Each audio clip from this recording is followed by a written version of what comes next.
A gente está tendo bastante feriadão e não está nem atrapalhando as aulas, pelo menos isso. Também, certo? Hoje a gente vai ver, pessoal, o nosso último assunto que cai na A1, certo? A A1 já está pronta, já foi lançada. Agora é só esperar o dia para vocês fazerem. No dia 4, como a gente tinha conversado antes, a gente faz uma revisão. Eu gosto sempre de fazer a revisão baseada na prova. Como assim? Eu olho as questões, né? Eu vejo por base nas próprias questões que a gente vai cobrar de vocês, que a gente lança. Eu gosto de fazer é, a revisão com vocês baseada nisso daí, certo? Eu vou trazer algumas questões para vocês baseadas naquilo que a gente vai cobrar, baseada no que vai cair na. Obrigada, Paulo. Baseada no que vai cair na prova, certo? Para que vocês não tomem susto quando chegar lá. Nós lançamos algumas questões, inclusive soluções de conflito foi a que mais lançamos questões, na verdade, certo? E aí o sistema, pelo que eu entendi, pelo menos, tá, gente? O sistema ele vai escolher, salvo engano, 2 ou 3 questões para que cada aluno faça. E aí vocês têm 3 horas para poder fazer a prova, certo? Qualquer dúvida, a gente vai estar disponível. Eu vou estar com a aula ligada, certo? Porque vocês tiverem alguma dúvida, eu posso tirar com vocês, tá bom? Mas fiquem tranquilos que não tem nada, não tem nenhum bicho-papão, não tem nenhum bicho de 7 cabeças, não. Tá bom? E qualquer coisa a gente vai estar à disposição. Flávia, é isso que eu não tenho certeza, porque a gente tinha que inicialmente lançar 9 questões, certo? Tanto eu com o professor Matheus, quanto eu com a professora Alice em Feira. E aí o que foi repassado é que seriam escolhidas aleatoriamente, entendeu? Elas fariam parte de um banco de questões e elas seriam escolhidas aleatoriamente. Um professor de uma outra UC que eu dou aula disse que seriam 2 questões, mas já vi gente me dizendo que seriam 4, entendeu? Então, assim, está um pouco confuso. Mas eu acredito que serão 2 questões, certo? E aí pode ser 2 questões de qualquer parte do assunto que a gente já viu até agora, beleza? Mas estão tranquilas, tá certo? Vamos lá então, gente, falar um pouquinho hoje sobre compliance. Vocês já devem ter ouvido, muita gente já deve ter ouvido falar no compliance, principalmente na mídia, principalmente quando se trata de grandes empresas, certo? Está muito, muito, muito em voga.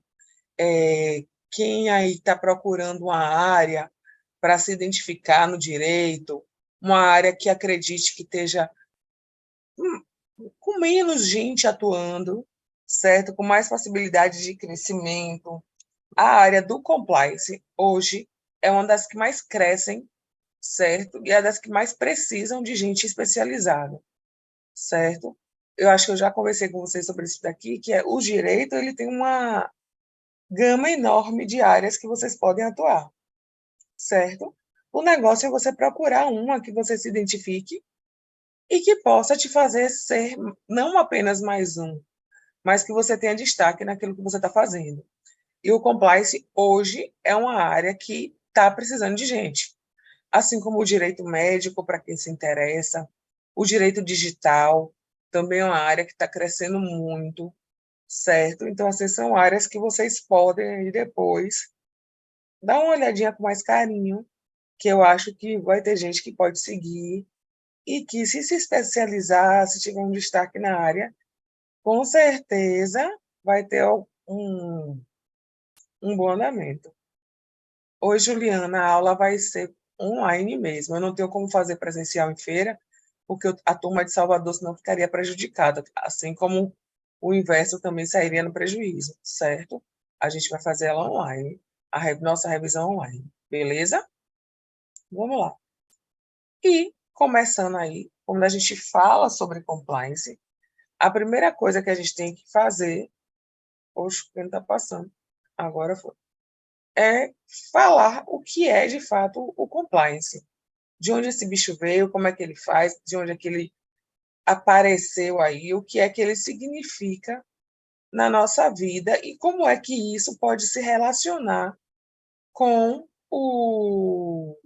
as soluções de conflito extrajudiciais, as soluções consensuais de conflito, certo? Quando a gente fala em compliance, a gente vai estar falando, gente, de uma prática que visa colocar as empresas, principalmente, quando a gente fala de compliance, a gente fala muito mais de empresas, sejam elas pequenas ou grandes, certo?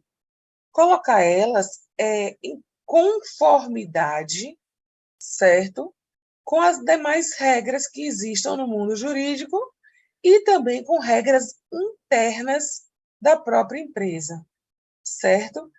Pode ser, então, que o compliance ele vai dizer respeito às normas federais, a políticas corporativas, certo? A códigos de conduta internos de cada empresa, mas essencialmente, ao fazer essa prevenção de colocar a empresa, de colocar a instituição, o órgão público em conformidade com as normas, em conformidade com as leis, com as regras internas, eu faça com que sejam evitados conflitos mais gravosos, conflitos futuros.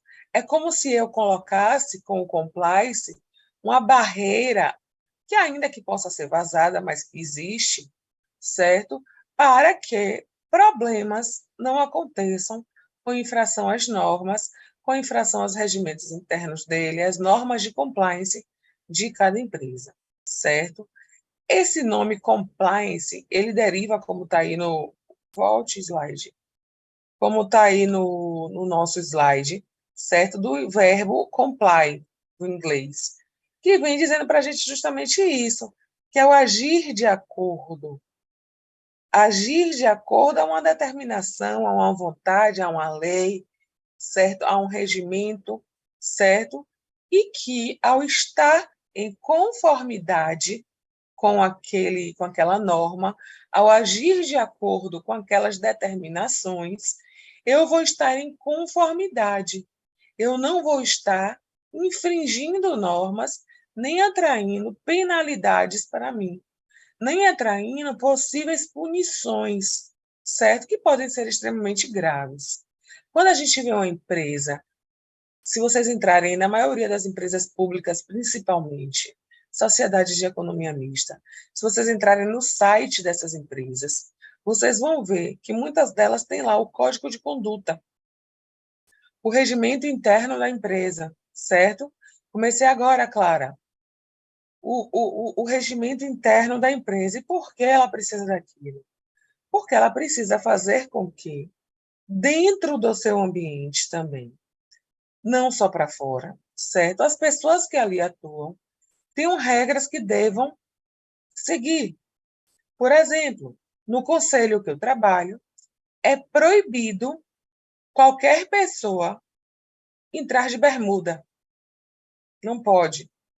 É bem grande vedado, certo? A gente tem uma portaria sobre isso. Faz parte do nosso código de conduta, que não pode ninguém, seja funcionário ou quem vai buscar atendimento, adentrar as dependências, esqueci o nome da autarquia, certo? Sem estar vestido adequadamente.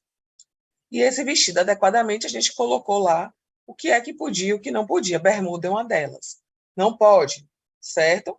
Por quê? Porque fere, segundo o código, fere o bom conceito da instituição, que precisa resguardar um decoro, pererê, pererê, tem uma série de explicações, certo? Para que não se possa. Justamente essa ideia do compliance, com suas regras que ele traz, com a proteção às normas federais, com a proteção às próprias regras internas da empresa, ele vai trazer para a gente a ideia justamente o quê? De que está sendo observado uma ética na atuação daquela empresa, daquele ente, daquela corporação. E não só a ética, mas boas práticas de governança também. Governança é outro tema que está bem também falado hoje em dia, certo? Que muita gente está estudando, muita gente está falando sobre governança. Por quê? Porque a governança vem trazendo para a gente o conceito, a ideia, certo? De uma direção de uma empresa, né? De uma gestão de uma empresa que vise a parte da própria economia que ela gira, certo?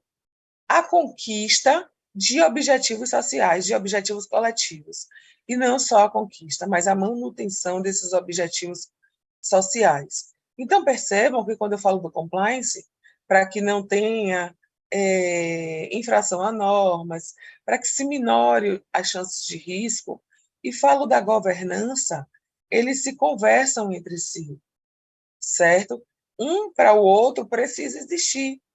Porque se eu tenho no compliance, a ideia de resguardar, de prezar pelas normas, de atingir uma ética corporativa, de, de tratar com boas práticas aquilo que me é apresentado. Se na governança eu quero atingir os valores sociais, uma está intrinsecamente ligada à outra aí, certo?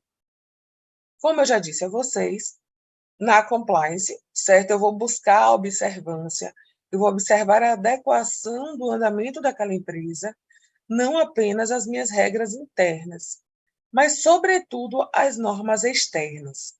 Não sei se vocês viram, nessa semana saiu que foi aprovada uma lei, deixa eu até pegar ela aqui, postar para vocês só um pouquinho. Cadê, meu Deus?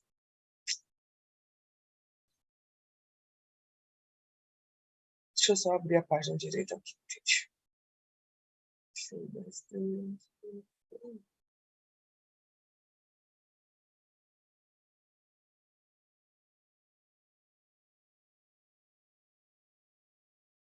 Pronto. Saiu, vocês estão vendo a página que está falando sobre a Lei 14.553? Sim, Sim. Pronto. Saiu essa nova lei, essa semana, certo? Que determina a inclusão de dados. Deixa eu tirar esse negócio aqui, que tá um monte de coisa na frente. Espera. Pode falar com Roraima.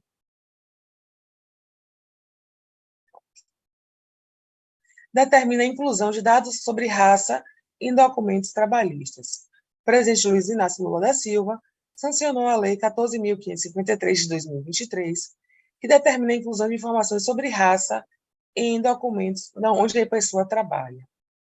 Percebam o seguinte: hoje, no nosso país, existe ainda, infelizmente, certo, um déficit muito grande de empregabilidade de pessoas negras, pessoas pretas, certo?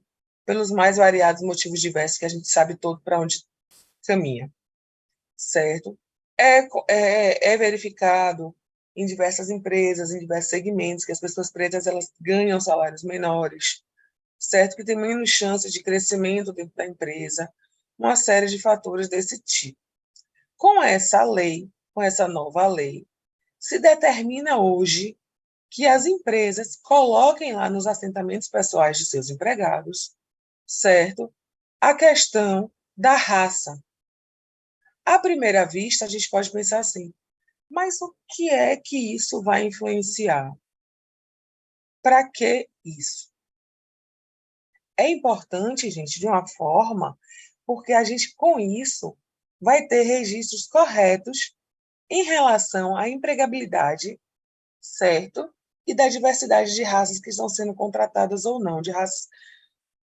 Não gosto muito do termo raça, mas enfim, eu gosto muito mais quando a gente fala de cor, porque é isso que influencia de fato, certo? Isso, Ângela. pronto. Não querendo corrigir, mas não é corrigir, não, é só explicar. Pode, Acho que se pode diz me corrigir. etnia, De etnia, pronto, isso. porque raça, todo mundo é da mesma raça, né? Todo mundo é Exatamente, é raça humano. humana, exatamente. Entendeu? Então, agora a gente precisa fazer constar essas informações, certo? Até para que a gente possa depois, com a percepção de novos dados, que certamente em breve teremos, certo? Para fazer valer a questão da igualdade, que ainda hoje é mitigada, certo? Então, é uma forma também de obrigar que essas empresas elas não mascarem os dados em relação a essa empregabilidade, em relação a quem elas contratam ou deixam de contratar, em relação a quem ocupa cargos de maiores cadeiras dentro da empresa, certo? Para poder, com isso, o governo cobrar também essa questão do emprego, do percentual de que tem que ter, certo? Tudo isso que precisa ser observado. Então, sem dúvida alguma, vai ser também uma forte fonte de compliance para a empresa, certo? Porque a partir do não cumprimento dessa norma, certo? Do não cumprimento de uma política de igualdade dentro de empresas, vai ser punida, vai poder haver uma punição, vai poder haver algum tipo de trabalho em relação a isso. Ângelo, existe um projeto de lei, certo, que trata sobre esse assunto, para tornar obrigatória a inclusão dos marcadores étnicos raciais, certo, nos dados de hospitais, certo? E é importante a gente colocar também isso em hospitais, certo? Para poder ter uma verificação maior, inclusive no que toca à percepção de doenças que atingem mais uma determinada etnia ou outra, certo? Então, é importante.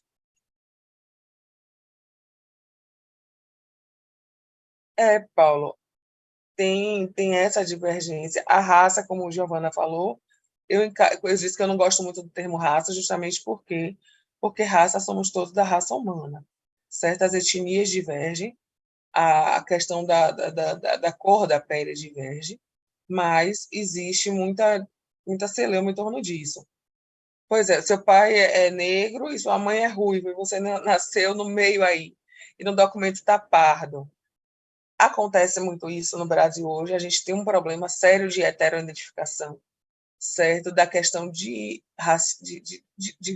de etnias, e que está longe ainda de ser resolvido, certo? Está bem longe. Se vocês quiserem, eu posso até trazer uma pessoa para falar com vocês sobre o assunto, que é especializado na área, um grande amigo meu, posso dizer que é um amigo irmão meu realmente, e que ele é especializado na área de direito racial, de direito, fala das etnias muito bem, fala muito sobre o mundo do trabalho também, que a pesquisa dele é em relação a isso. Mundo de trabalho e essas questões de preconceito racial, principalmente preconceito étnico, certo? Do racismo mesmo. E ele pode falar muito bem para vocês. Eu posso combinar com ele para, numa próxima aula, não na do dia 4, numa outra, ele venha falar um pouquinho com vocês sobre isso, que eu acho que é um tema que vai gerar bastante interesse, certo? Mas aí depois a gente já combina direitinho, tá bom?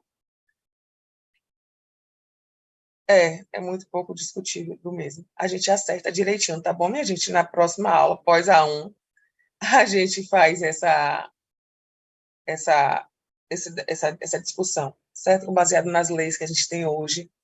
Ele trata muito dessa questão do trabalho, das relações trabalhistas e dessa parte de preconceito racial, principalmente de racismo, tá certo? Então, essa lei aqui, pessoal, vai ser mais uma lei que vai ter que ser observada pelas empresas no que toca ao compliance, certo? No que toca a... Voltou?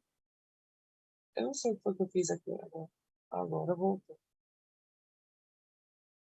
Voltou foi o slide, misericórdia. No que toca às normas que eles vão precisar se adequar, certo? Para que eu faça essa adequação, eu vou ter uma série, certo, de processos que eu posso seguir dentro dessas empresas, dentro desses órgãos públicos, desses entes, certo? Para que eu atinja aquela finalidade de estar adequada às normas. E aqui, gente, quando a gente fala dessas normas, a gente precisa entender que são normas de natureza penal, normas de natureza civil, administrativa, previdenciária, fiscal em relação aos impostos que se paga, certo? Para evitar que aconteçam violações tais que tragam prejuízo não só financeiros à empresa, mas à reputação da empresa, certo? A maioria das grandes empresas, principalmente aquelas que têm capital internacional, que têm projeção internacional, se preocupam de modo ainda mais intenso com as regras do compliance, certo? Porque existe uma preocupação muito grande, principalmente com as questões de reputação e de como o público vê. Se você vir uma empresa que tem uma prática de maltratar animais, em um mundo hoje em que temos a proteção animal como uma grande marca social, isso torna ou não torna essa empresa, de algum modo, mal vista perante a sociedade? Quem lembra do caso do mercado, acho que foi do Carrefour, que matou um cachorrinho a pauladas no estacionamento, os seguranças mataram o cachorrinho a paulada no estacionamento, e que isso teve uma grande repercussão nacional. O Grupo Carrefour foi extremamente exposto na época, e com razão absoluta, certo? Houve uma grande comoção social em torno daquilo. Tanto que, salvo engano, o Carrefour fez depois uma doação a ONGs de apoio a animais, mas o fato em si aconteceu. Será que dentro do Carrefour, nas normas internas, não havia nada que se previsse que poderia haver aquele tipo de conduta, que aquele tipo de conduta traria uma punição severa à empresa, uma punição severa principalmente no que toca à pressão social? O Carrefour também, logo no... Foi até perto do que aconteceu, teve uma forte repercussão. Deixa eu botar aqui para vocês verem. Suba o computador. Aqui. Ainda me atrapalha tudo.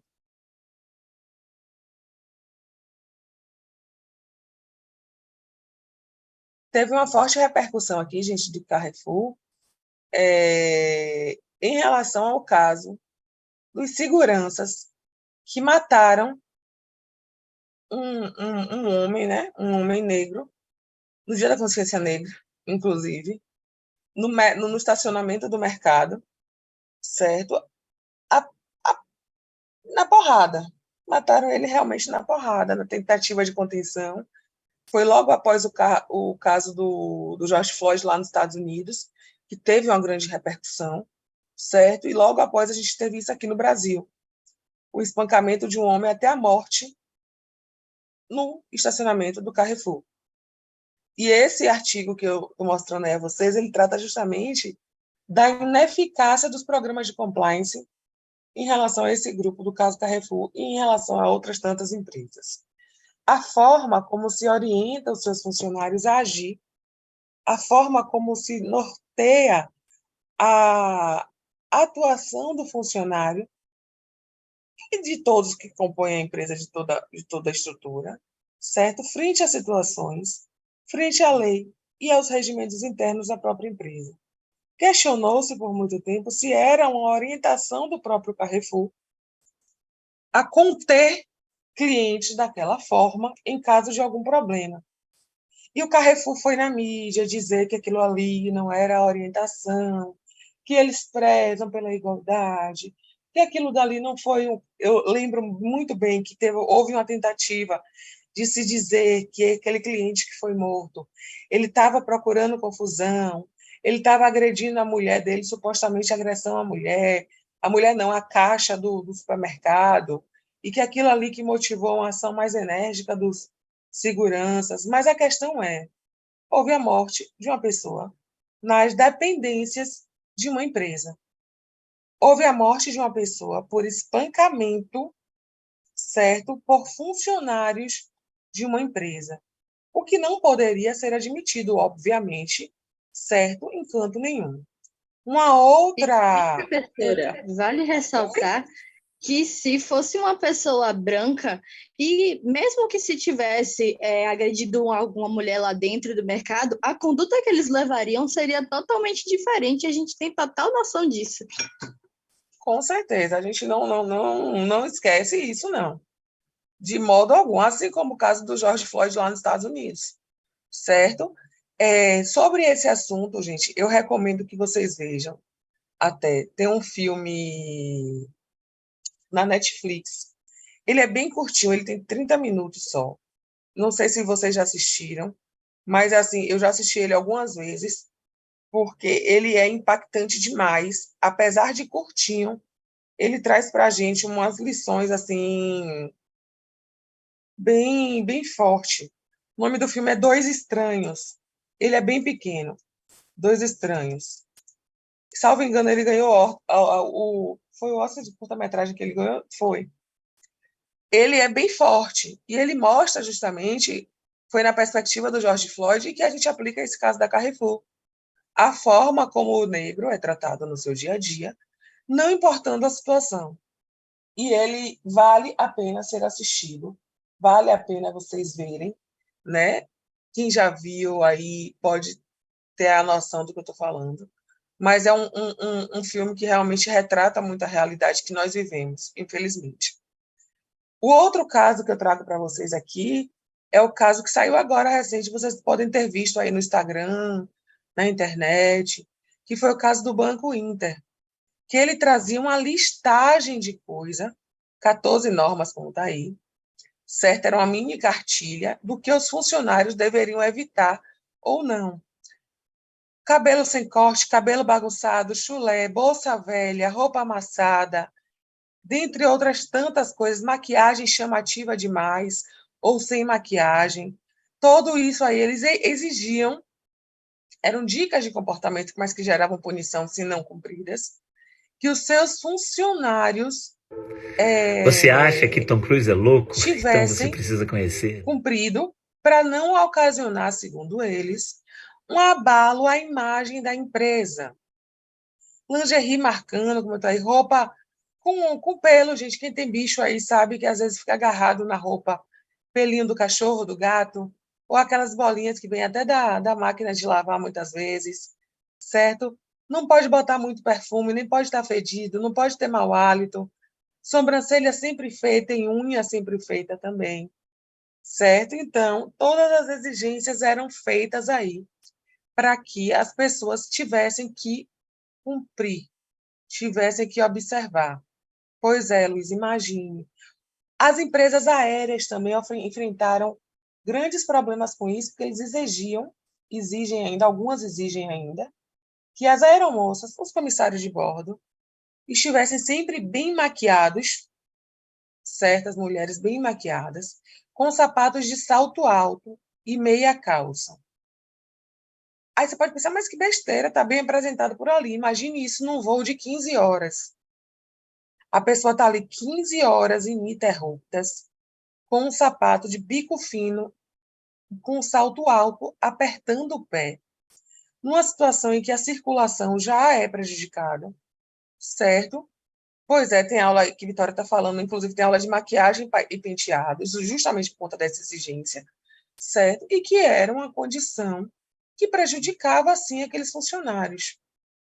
E as empresas, quando começaram a serem pressionadas sobre isso, elas começaram a mudar.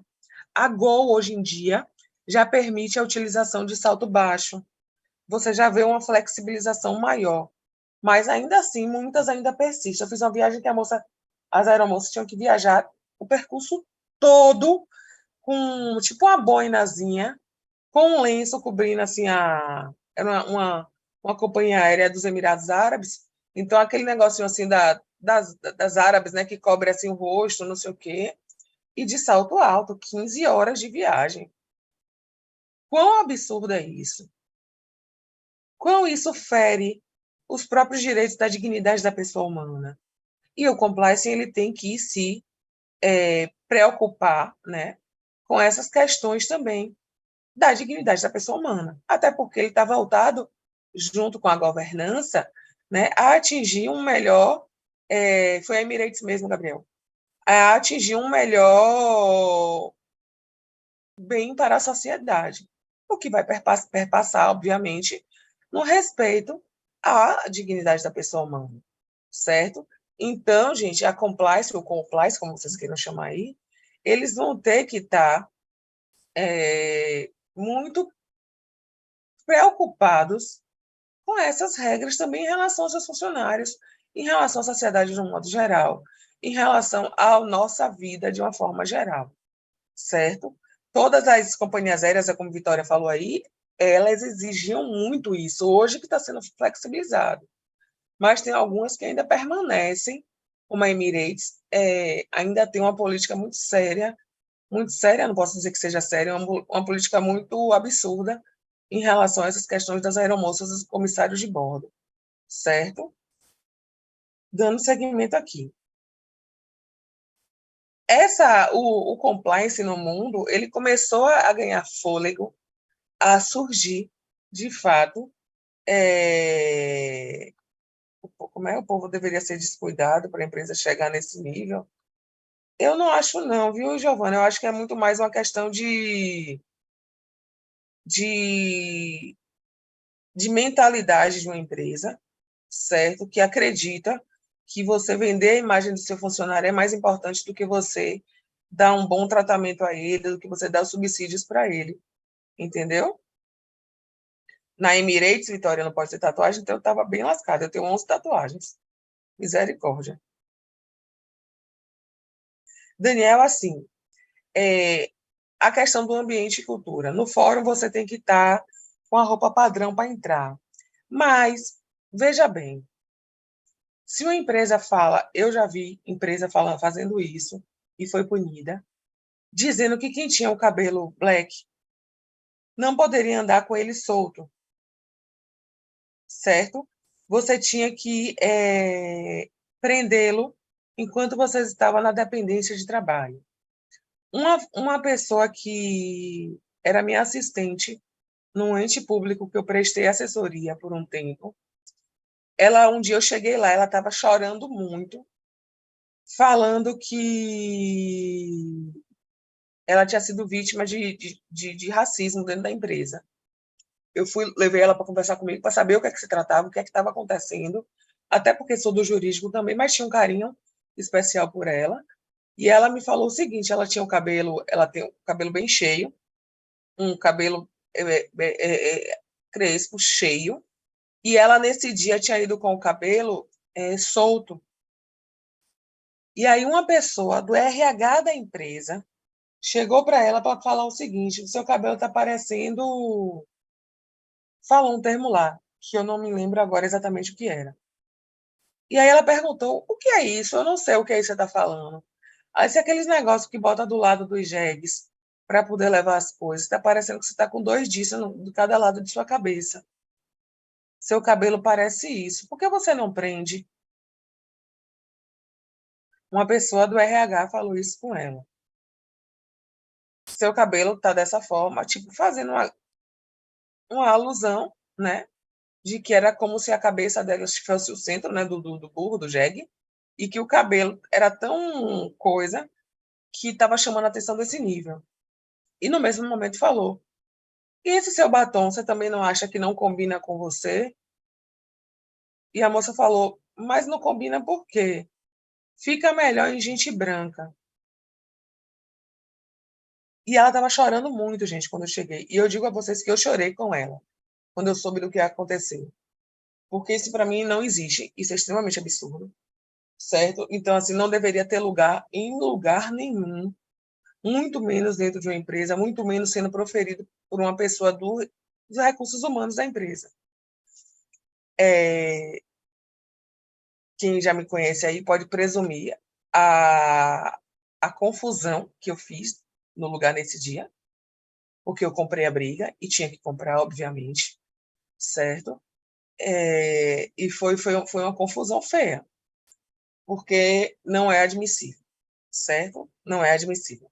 A funcionária que fez isso, ela foi punida administrativamente, certo? Porque realmente não tem condições de você aceitar uma coisa dessa. E a pessoa que fez era branca, loira, com cabelo liso e escorrido, já uma senhora de meia idade, mas assim, quando ela foi chamada a justificar, ela só disse o seguinte: mas é porque fica feio para a empresa.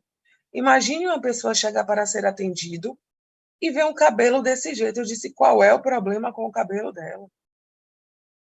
Se você gosta do seu liso escorrido, o problema é seu. E você tem, o problema é seu. Viva a sua vida, o dela é lindo da forma dela. Pronto. Você não pode fazer isso, isso é racismo. Fere totalmente as regras, não só a lei que fala do racismo, mas também as normas da gente aqui dentro. E ela foi punida, certo? Então, assim, o compliance serve para isso também, para evitar esse tipo de coisa. E lá na década de 70, voltando à origem do compliance, existiam alguns casos de suborno de agentes públicos, coisas que não acontecem atualmente no nosso mundo, muito menos no Brasil, né? Suborno não existe, corrupção não existe, né? E naquela época, lá na década de 70, onde existiu, lá nos Estados Unidos, no suborno aí de agentes para compra de jatos de caça, começou-se a perceber o quão era necessário se estabelecer normas, se estabelecer programas, certo, que evitassem esse tipo de comportamento. Porque esse escândalozinho lá, de suborno na aquisição de caças, resvalou no mundo todo. Na Alemanha, na França, certo, na Inglaterra. E isso daí fez com que as compras dos caças, que eram mais feitas com a Alemanha, e que existia a prática corruptiva, fosse direcionada para um país que não estava envolvido, que era a Itália, Japão e Holanda, certo? E isso trouxe para a gente, lá na perspectiva norte-americana, certo? A criação da Lei de Práticas de Corrupção Estrangeiras nos Estados Unidos. Eu posso dizer para vocês que daí foi a nascente do compliance. Foi como a gente começou o compliance. No Brasil, a gente teve lá em 1986, um ano depois que eu nasci, certo? A chamada Lei do Colarinho Branco, que evitava esses crimes cometidos por esses altos executivos, principalmente no que tocava à questão de corrupção. Em 2002, tivemos a Resolução 2554 de 98 do Banco Central, que trazia normativas mais diretas, ela traz normativas mais diretas acerca da compliance, certo? Depois, em 98, a gente teve a Lei de Combate aos Crimes de Lavagem de Dinheiro. A Lei da Lavagem de Dinheiro, ela é bem boa até de estudar, eu que não gosto muito do penal, mas a Lei de Lavagem de Dinheiro é um dos instrumentos do penal que eu gosto, certo? Ela é uma lei bem feita, bem construída, apesar de não evitar tanta coisa que a gente vê acontecendo por aí, mas que, se observada realmente em sua totalidade, evitaria muitos casos de corrupção, muitos casos de problema com lavagem de dinheiro que acontecem principalmente na esfera pública, certo? Então, a lei de lavagem de dinheiro ela é bem interessante, vocês vão ver quando vocês virem penal. O pessoal de Feira, eu acho que vê com o professor Rafael, e Salvador vê com o Pablo Peterson, salvo engano. Excelentes professores, muito bons mesmo. Vocês estarão em boas mãos aí, certo? E atrelada a essa lei de combate, gente, já pegaram o penal? Primeiro semestre está pegando penal? Eu peguei penal, minha gente, nem sei quando foi, acho que foi no quarto semestre. Mas, enfim, penal é a primeira paixão de todo estudante de direito, né? Então, mas depois vocês se convertem ao civil. Civil que é vida, viu? Quem falar que penal é melhor do que civil é porque não estudou civil direito. Vai ver civil, Não, vai se apaixonar. Eu prefiro penal. Gostei. Não gosto de civil, Não não. gostou. É o quê? Não gosto de civil, não. Você não viu direito ainda, Samara. Você tem que ver civil comigo, então. Porque civil é vida. Bem exposta e propriedade é a melhor matéria que vocês vão ver. Responsabilidade civil em contratos. É maravilhoso demais, minha gente. Penal só tem morte. Penal é o quê? Crime. Essa é a graça, professora. Não, Treta. eu gosto do civil. Agonia. Olha só, no direito civil, você vê Exatamente. quando a pessoa nasce a quando ela morre. Tudo na sua vida passa pelo direito civil. Você nascer, você morrer, você casar, você ter filho, tudo passa pelo direito civil. Como é que civil não é melhor do que penal, minha gente? Pelo amor de Deus, eu vou mandar fazer para mim uma camisa. Civil é melhor do que penal. Eu só vou dar aula com ela agora. Só. Porque é melhor. Eu entro nessa briga todos os dias com o professor Rafael. Digo, não vem Inclusive, com eu acho seu que enjoo, existe, não. viu? Hã? Vou te dar de presente. Eu acho que existe. Pode. Existe, pode me dar. Meu aniversário chegando, minha gente. Melhor mês do ano, começando agora, maio. Melhor mês da vida. Eu amo meu mês, amo meu aniversário. Chegando Concordo, agora aí. Pro, também. Fico super empolgada, Eu porque... também. Aí, tá vendo como maio é bom? Quanta gente de maio. Pois, minha gente, penal não é melhor do que civil, tá, Selmara? Eu vou te provar isso. Se feira me der você, ano que semestre que vem, de civil, eu prometo provar que é melhor. Você vai se apaixonar.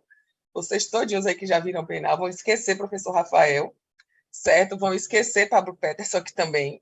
E vocês vão dizer assim, menina, olha o que ela falou, é verdade. Civil é maravilhoso. Porque é, minha gente. Eu fui apaixonada por penal. Falo, aqui é palavra de uma convertida. Eu me apaixonei por penal, óbvio, porque penal você se atrai, né? Mas civil é aquela pergunta aos meus alunos de civil aqui, de bens pós-propriedade na minha turma que eu tenho aqui em Salvador. Todo mundo apaixonado pelas brigas de direito de vizinhança. Pergunta o povo de responsabilidade civil quando vê os casos de erro estético. É um amor, é paixão. Vocês vão ver, vocês vão ver. Vamos lá. Junto aí, meus amores, então, com a lei de combate à lavagem de dinheiro, surgiu em 2013 a lei anticorrupção. Sim, no Brasil temos uma lei anticorrupção. E essa lei traz para a gente os atos atentatórios à administração pública que devem ser punidos, né? Que eu não posso tolerar que entre no Brasil joias avaliadas em 16 milhões como presente para o governo brasileiro e que elas sejam colocadas para uma pessoa só. Assim como eu não posso conceber desvio de dinheiro da Petrobras, né? Assim como eu não posso conceber a aquisição desenfreada de leite condensado para o Exército, de Viagra e de próteses penianas, né? Nem posso conceber que eu compre respiradores em uma pandemia em uma loja que vende produtos de maconha. Algo de errado não está certo. E precisamos ver, precisamos verificar. E o que é que verifica isso? A lei anticorrupção. A lei anticorrupção, ela é realmente extremamente importante na nossa conjuntura Professor governamental. Giovana, no comércio. Oi? Alguém falou.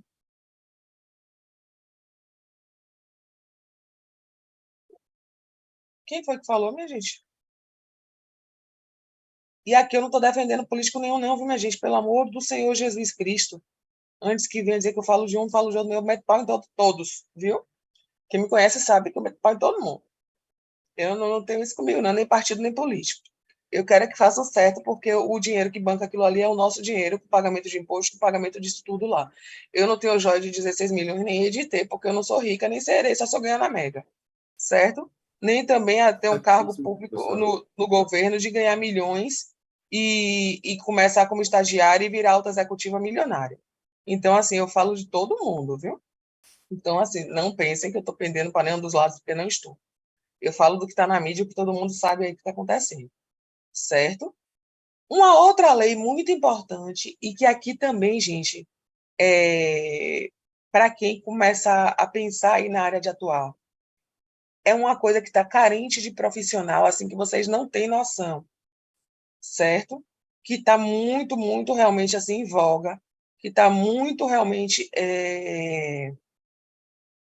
intensamente vista e sendo cobrada, que é a Lei Geral de Proteção de Dados, a LGPD, certo? Hoje em dia, quem sabe pelo menos um pouco de LGPD está conseguindo espaço no mercado. Eu estou fazendo uma pós agora, junto com o doutorado, uma pós em LGPD, porque, como eu trabalho, eu sou funcionária, eu sou empregada pública, sou de ente público, do jurídico de ente público, eu preciso conhecer LGPD, não tem opção.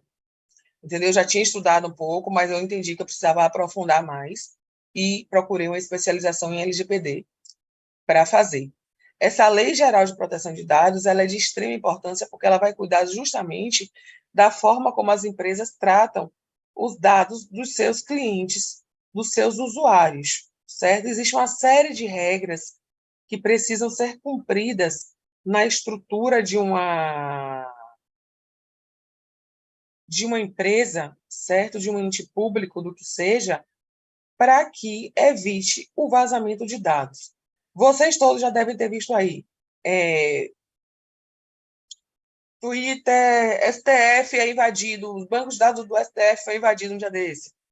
Twitter vaza dados, não sei o que, de não sei o que. Empresa tal vaza senha de não sei quantos milhões de clientes. Isso tudo aqui é regulado pela LGPD, certo? A forma de como você tem que prevenir, de como você tem que advertir seus usuários, as pessoas que te fornecem dados sensíveis, nome completo, CPF, RG, endereço, certo? Isso recai também na administração pública, porque na administração pública, como vocês vão ver quando estudarem aí relações estatais, existem princípios que regem a administração pública, os principais, o LIMP, vocês não vão esquecer, LIMP, legalidade, impessoalidade, moralidade, publicidade e eficiência. Quando eu trato de publicidade, eu trato diretamente aí com a LGPD. Por quê? Porque eu tenho que dar publicidade a todos os atos públicos, eu tenho que dar publicidade a tudo que a administração pública faz. Beleza, ok. Mas como é que eu dou essa publicidade? Por exemplo, antigamente, lá pelos idos de 2010, 2000, foi quando começou mais forte já era determinado, mas começou mais forte lá para essa época, a questão do portal da transparência. Era obrigatório que se divulgassem os dados de salário dos funcionários públicos, dos empregados públicos, certo? E aí, o que acontecia? Muita gente curiosa, aluno bicho do cão, né, como eu falo, ia lá, sabia que o professor era funcionário de ente público, empregado, ia lá ver quanto é que a pessoa ganhava e pegava os dados todos. Afora isso, pessoas mal intencionadas também tinham acesso.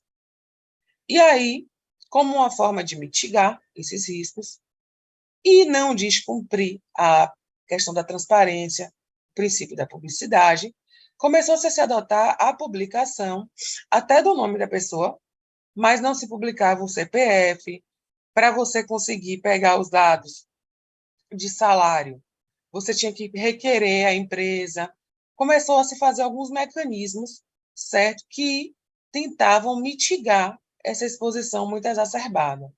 A LGPD veio como uma forma também, certo, de viabilizar que esses dados sensíveis não fossem divulgados de uma forma tal que ocasionasse um ferimento, certo, a essa intimidade das pessoas e ao tratamento de dados pelas empresas.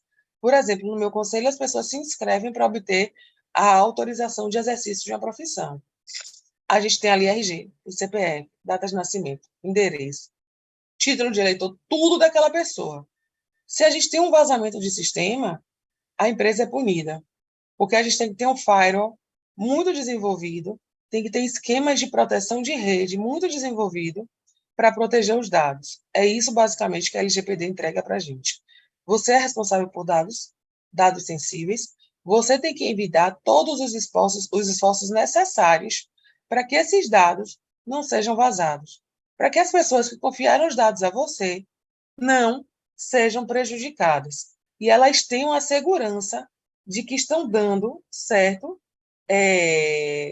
dados a uma empresa que vai realmente tratar de forma adequada, certo, os dados daquela pessoa. Tá certo, gente? Até aqui tudo ok em relação a essas leis, a essas normas que trouxeram para a gente a questão aí do compliance. Vamos continuando, então? Vamos lá, então. Deixa eu passar aqui o slide. Como eu disse a vocês também já, as normas de compliance, LGPD, Giovana, Lei Geral de Proteção de Dados, certo? Como eu disse, a compliance, certo? Ela está em todas as áreas, empresarial, civil, consumidor, ambiental. Ambiental é bem forte o compliance, certo? Direito internacional, idem. Empresarial nem se fala, porque são áreas extremamente sensíveis e que um mínimo problema pode gerar prejuízo de milhões, não só para a empresa, mas para a sociedade como um todo, o que feriria a governança. Então, é por isso que as normas de compliance em relação às empresas ela é tão forte, certo? Existem também, como eu já disse a vocês, formas de compliance relativas às políticas de diversidade e discriminação na empresa, seja por nacionalidade, raça, gênero, sexualidade, capacidade física e idade. Isso aqui é muito importante, gente, porque a gente vê falar muito, além da questão do emprego, em relação à questão de étnica, em relação à mulher, certo? Que muitas empresas têm práticas de que mulheres ocupando o mesmo cargo recebem menos do que o homem, que o tratamento também é diferenciado, que existe uma série de problemas em relação a isso no ambiente de trabalho, certo? E isso precisa ser coibido também, certo? Existem projetos até da Tebet, né, que fala sobre essa necessidade de se obrigar que mulheres e homens ganhem o mesmo salário, que tenham as mesmas oportunidades de crescimento em empresa. Felizmente, graças a Deus, eu trabalho no conselho que eu trabalho há 14 anos e meio e nunca percebi, nem nunca sofri nenhum tipo de tratamento diferenciado por ser mulher. Muito pelo contrário, certo? Mas existem em muitas empresas, infelizmente. A compliance, pessoal, também vai entrar em discussões, também vai interferir e se preocupar com questões do ambiente saudável de trabalho e seguro, e também questões de assédio moral e sexual. Vocês sabem a diferença do assédio moral para o assédio sexual? Como é que vai caracterizar cada um? Falando bem rapidamente, no assédio moral, a gente tem uma pessoa, geralmente o superior hierárquico, certo? E isso, Paulo, que ele, utilizando justamente dessa cadeia hierárquica do ser superior, ele tende a te humilhar, a isso, Giovana, a te determinar atividades que muitas vezes fogem até das suas funções, sempre sob a alegação de que pode te demitir, que pode te punir, certo? Ele te leva a um ambiente extremamente estressante de trabalho, certo? De forma que você se sinta humilhado, se sinta depreciado, que você se sinta pressionado a fazer coisas que não são de suas atribuições para não perder o emprego, que você tenda a ter um ambiente de sofrimento de trabalho, certo? O assédio moral hoje, gente, ele está muito ligado, inclusive, também a síndrome de burnout. Não só, a síndrome de burnout não acontece só por conta de assédio moral, mas ela é bem ligada, porque torna o ambiente de trabalho tão insustentável para aquela pessoa, muitas vezes, certo? Que gera algum tipo de transtorno psicológico, certo? Às vezes a gente brinca lá no conselho, né? O meu coordenador, às vezes ele manda fazer alguma coisa e às vezes fica me abusando. Nós somos muito amigos, então não é assédio moral. Ele é meu padrinho de casamento, inclusive. E aí ele às vezes brinca comigo com alguma coisa, veio pintada hoje, veio maquiada. Por que não foi maquiada hoje? Não sei o quê. Aí eu digo, tá me assediando moralmente. Mas isso não é brincadeira. E aí a gente tem que pensar o quão gravoso isso é para pessoas que sofrem isso diariamente no trabalho de forma séria. A violência sexual, o assédio sexual, ele descamba mais para o lado do cunho sexual mesmo, né? É o chefe que assedia a empregada, certo? A funcionária dele ali, com a intenção sexual. Exatamente, Paulo, é o coleguinha, seu coleguinha do lado ou inferior de cargo a você, que tenta também alguma coisa de cunho sexual, certo? Então, tem diferença. E as empresas precisam, ao observar o compliance, estabelecer regramentos que tentem evitar, porque impedir é mais complicado, mas o ideal é que tente impedir, mas que pelo menos evite situações de assédio moral e de assédio sexual, certo? Aí a gente fala agora da classificação do compliance como compliance interno ou corporativo. Quando a gente... Exato, Giovana, existe muito, viu? Quando a gente trata do compliance interno ou comparativo, aqui ele vai trazer para a gente normas que são criadas pela própria instituição, pela própria empresa, certo? Que são as chamadas as normas de boa prática, as boas práticas jurídicas aí da empresa. Não são normas, gente, aqui, pelo amor de Deus, não confundam. Aqui não são normas jurídicas, não são leis postas, certo? É como se criasse uma cartilhazinha, um manualzinho de boas práticas dentro da empresa, certo? Toda empresa tem que ter esse manual de boas práticas. É ali que vai estar falando sobre a relação dos agentes que trabalham ali, dos empregados que trabalham ali, das normas de conduta, do tratamento ao cliente ou ao usuário do serviço, do uso do uniforme ou não, de uma série de questões que permeiem, certo, o andamento da empresa em si, certo?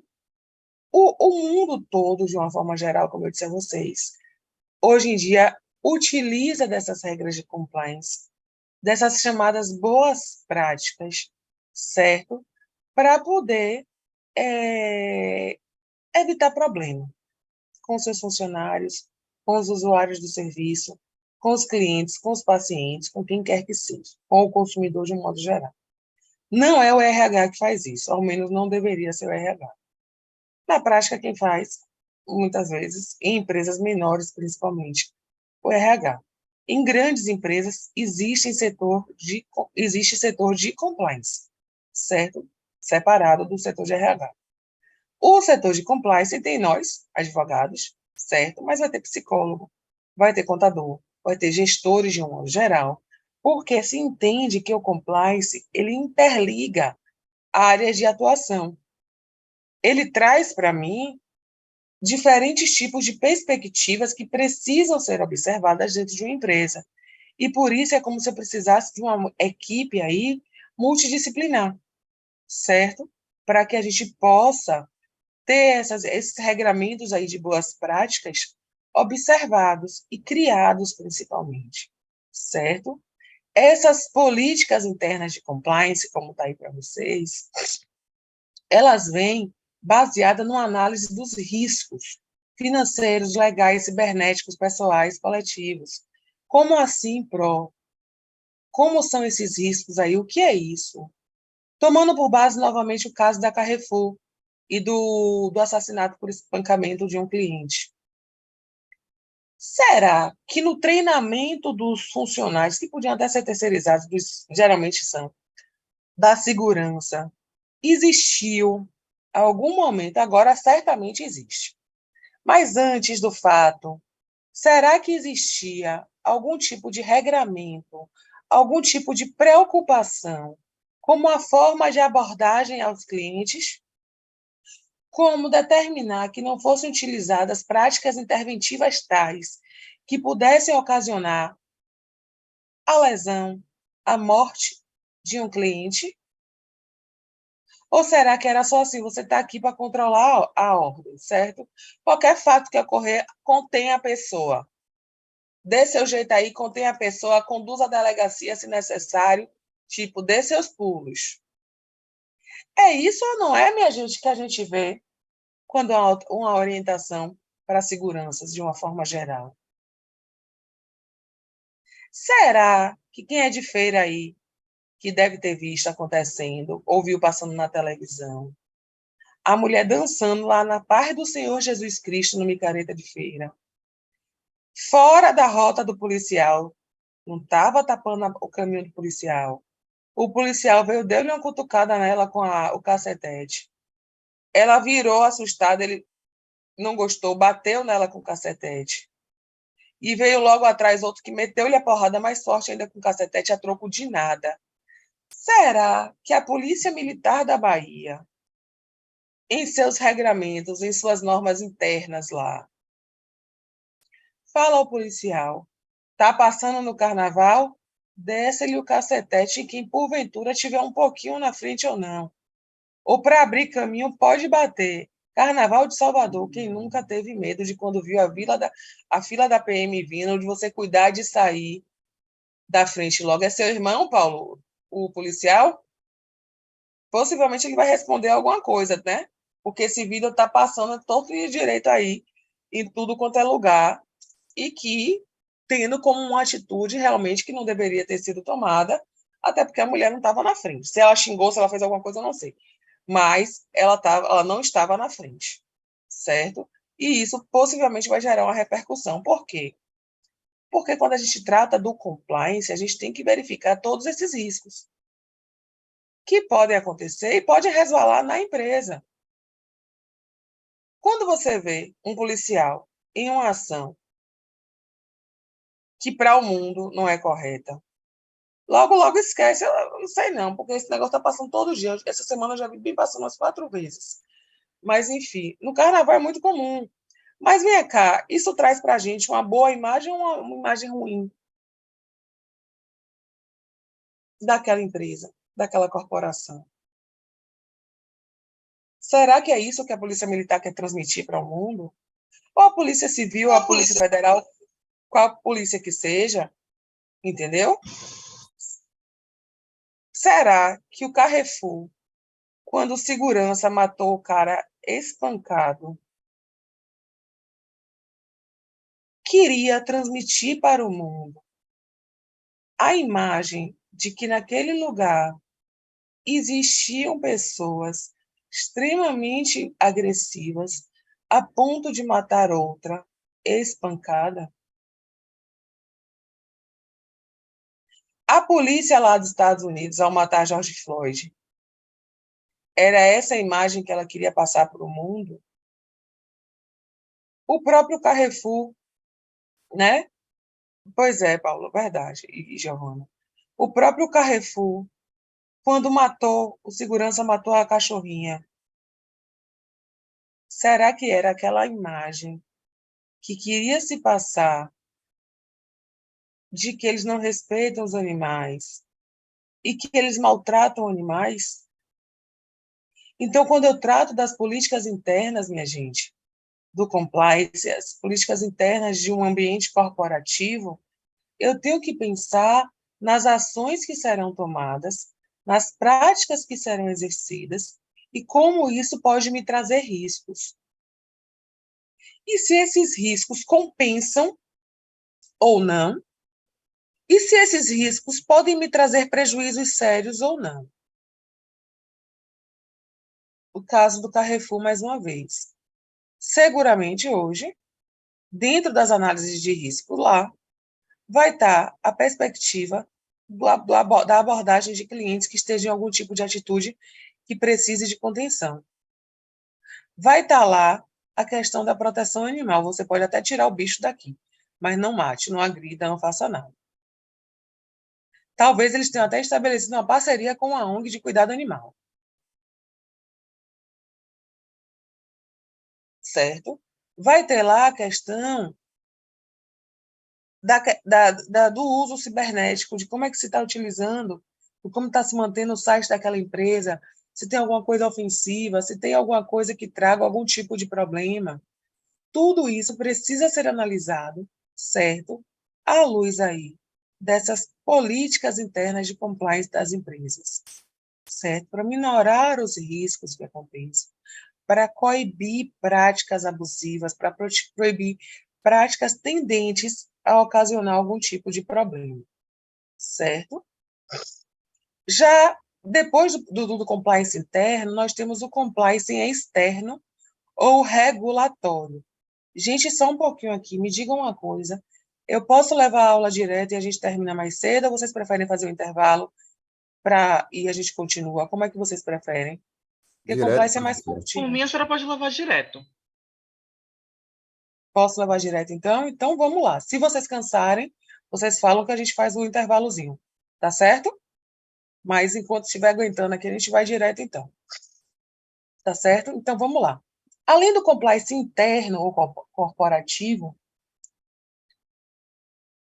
nós temos o compliance externo ou regulatório, certo? Aqui, no compliance externo ou regulatório, a gente vai considerar muito mais e vai utilizar por base as regras e as normas já estabelecidas no âmbito social, no ordenamento jurídico que nos é posto, certo? Mais uma vez falando que não envolve só o crime, mesmo que Rafael e Pablo digam assim, olha, o crime é a coisa mais linda do mundo e tudo vai se relacionar à prevenção do crime, porque o crime é o ápice do universo, não é não. Aqui vai envolver tanto civil, obviamente, que não poderia deixar de ser, quanto a área crime, quanto as áreas fiscais, trabalhistas, a proteção de dados também. A área fiscal, por exemplo, a empresa, o ente público, por exemplo, quando ele faz aquisições ou contratações, ele tem que ser responsabilizado, ele tem que ser responsável por fazer a retenção de impostos, certo? Se ele deixa de fazer essa retenção de imposto, ele está descumprindo uma norma da área fiscal ou não está? Tá. Pode vir punição? Pode e vem. Nunca não vem. Vem. Certo? Foi observado aí o compliance externo? Não. Porque eu deixei de observar uma norma. Eu deixei de cumprir algo que eu necessitava observar para o bom andamento da minha empresa, para o bom andamento do meu ente público, certo? Para que eles estivessem em consonância com o ordenamento jurídico. Eu deixo de pagar direitos do empregado. Que nada, rapaz. Essa pessoa não vai nem perceber que não está tendo pagamento de insalubridade ou de periculosidade. Deixa quieto, deixa abaixo isso daí. Ninguém precisa nem saber. E aí a pessoa, quando sai do trabalho, ela percebe aquilo ali, ingressa com a ação trabalhista. Foi efetiva a proteção? Foi efetivo o compliance externo daquela empresa? Não. Então existiu uma ação contra a empresa, é ferimento ao compliance? Veja bem. Pode ser que não seja, porque o descumprimento se deu por alguma coisa, enfim, uma série de fatores que foram aplicados de modo errado, mas, via de regra, é um deslize no compliance que traz para a gente os problemas jurídicos. Certo? Agora mesmo a gente no Conselho está enfrentando a maior confusão. Mês de maio é mês de acordo coletivo nos entes públicos, em sua maioria. E aí foi descoberto que há um tempo atrás não foi feita uma promoção de alguns funcionários que, pela nossa legislação, a gente tinha que fazer. E aí isso gerou maior celeuma com o sindicato, com tudo. Compliance externo que não foi bem feito. Isso é indubitavelmente comprovado. Porque se tivesse sido feito, tinha sido observado tudo, e a gente hoje em dia não estava com problema, certo? Então, quando a gente fala de controle externo e de compliance externo, é muito mais essa observância, gente, das regras externas, do mundo normativo de um modo geral, certo? Essas normas de compliance externo, elas, como eu botei aí, elas podem seguir as regras do ISO, não sei quanto, você já deve ter visto, ISO 2002, ISO não sei o que lá, certo? Que aqui as normas de controle de qualidade não são normas jurídicas, mas também devem ser seguidas, certo? Mas o controle externo, o compliance externo, a base dele são as normas jurídicas, tá bom? Hoje em dia se fala muito da importância aí do que está isso aí para vocês, do data compliance. E o que é esse data compliance? É como se fosse, gente, uma reafirmação da própria compliance, do próprio compliance, certo? Ele vai falar o seguinte, que é a conformidade de dados. Aqui, no compliance data, eu vou me restringir à aplicação dessas normas de compliance, dessas normas de proteção, de prevenção de riscos no que toca ao mundo cibernético, que hoje em dia é o nosso ambiente, né? Quando a gente fala aí da utilização para tudo, na verdade, do universo do espaço cibernético. Alguém imagina hoje uma empresa trabalhando com máquina de escrever e não conectada à rede, não conectada a sistemas? O quão... impossível não é a melhor palavra, mas o quão perigoso seria isso para armazenamento de dados e tudo, né? Então, quando a gente fala da data compliance, é esse processozinho aí que vai verificar a questão da proteção de dados, a segurança cibernética. Eu procurar, vai estar muito ligado aqui, gente, com a LGPD, com a Lei Geral de Proteção de Dados, certo? Vai estar muito ligada à questão de observar protocolos de segurança de dados, para garantir que outras pessoas não acessem aquilo dali. Ou quem acessando, elas não possam fazer nada que prejudiquem, certo? O cliente, o consumidor, o usuário daquele serviço. Quando eu tenho, por exemplo, fato real acontecido, um funcionário de um banco público, certo? Que ele, acessando o sistema da empresa, todos os dias, desviava 1 centavo da conta dos clientes. Milhões de clientes. 1 centavo de desvio por cliente dá uma quantia muito alta ou não dá? 1 centavo da pessoa, a gente às vezes nem sente. É muito raro a pessoa identificar que está faltando 1 centavo na sua conta.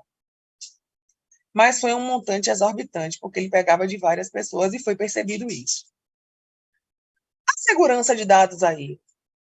Haviam protocolos de segurança de dados, haviam protocolos de combate a esse tipo de coisa, de uma pessoa conseguir entrar e tirar 1 centavo dali? Tinha protocolo sendo seguido? A segurança dos dados do cliente, da conta do cliente estava sendo observada? Teve falha.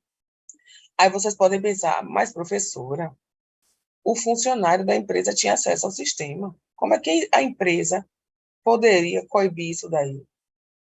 E se a empresa colocasse um bloqueio para que o funcionário não conseguisse fazer repetidas transações de transferência, principalmente de forma igual, no mesmo dia, em horários semelhantes? Ou que o funcionário não pudesse fazer transferências bancárias de conta de cliente sem uma identificação por biometria, sem uma identificação por algum tipo de confirmação de senha em celular, alguma coisa assim. Havia falha. Assim como houve falha no STF, meus amores, em que houve vazamento de dados de milhões de processos em sigilo. Assim como há direto site que diz que lamenta, mas que o sistema foi invadido e que inúmeras senhas foram vazadas. Quantos de vocês já não viram isso aí na internet, falando assim, o Yahoo foi invadido e não sei quantas senhas de clientes foram devassadas. Acontece toda hora. E isso, Paulo, exatamente. Geralmente vem dentro da empresa. É uma fragilidade nesse data compliance. É uma não observância do data compliance em sua inteireza e que provoca, então, um risco cibernético, um risco de um ataque virtual, de um ataque à questão de proteção de dados, o que passou a ser muito mais cobrado depois da LGPD, certo? Então, a data compliance, ela traz para a gente essa necessidade de observância de regras, de criação de regras específicas e de estabelecimento de uma política de segurança de proteção de dados, certo? Para que a gente não possa ser fragilizado de uma forma tal. Por exemplo, a maioria das empresas, cada funcionário tem sua senha, seu login, né? E você consegue, então, verificar de que máquina partiu uma determinada coisa, um e-mail que seja, enfim, e que estava logado no login de tal usuário e com a senha. Aí o funcionário vai dizer, mas não foi eu que fiz, mas estava com sua senha, com seu login. Mas foi fulano, porque ele pediu, porque ele estava sem, no dia ele esqueceu a dele, o computador, eu deixei ele usar e aconteceu isso. Não é para acontecer.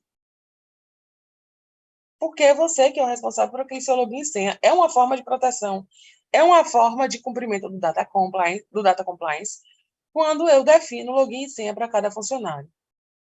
Porque eu tenho como, pelo menos, identificar de onde partiu o problema. Tinha um diretor lá no conselho que ele chegava lá e ele queria usar qualquer computador. Só que ele não tinha senha. Então, ele queria que você desse sua senha a ele, para ele usar.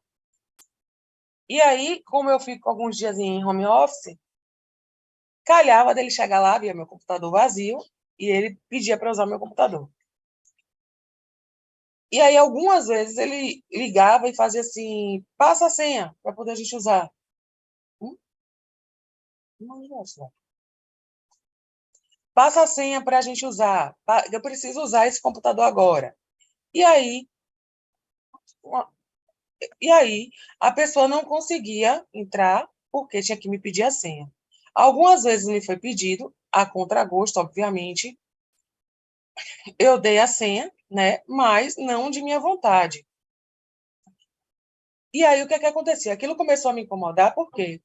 Porque qualquer coisa saída do meu login iria ser culpa minha. Se ele mandasse um e-mail, minha gente, ali, esculachando alguém, certo? Tirando, sei lá, modificando alguma coisa do sistema da empresa, utilizando o meu login e senha. Aí o que foi que eu fiz? Não vou brigar com ele.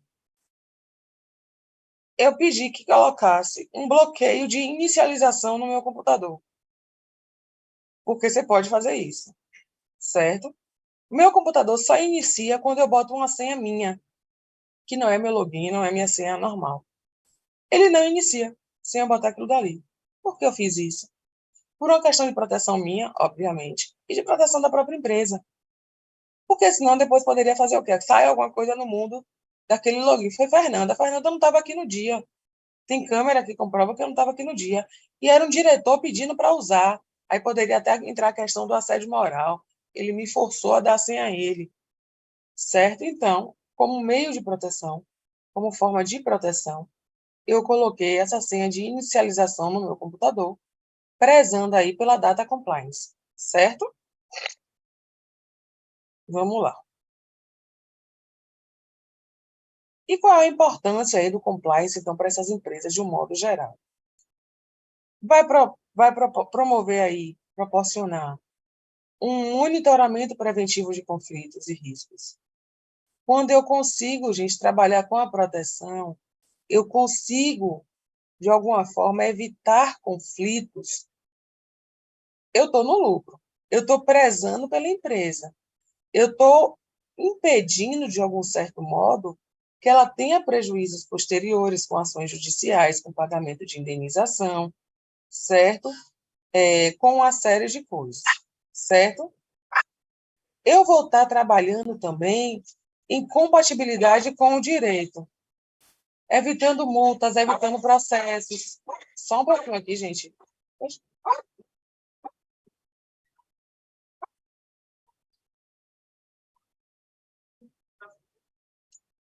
Só um pouquinho aqui.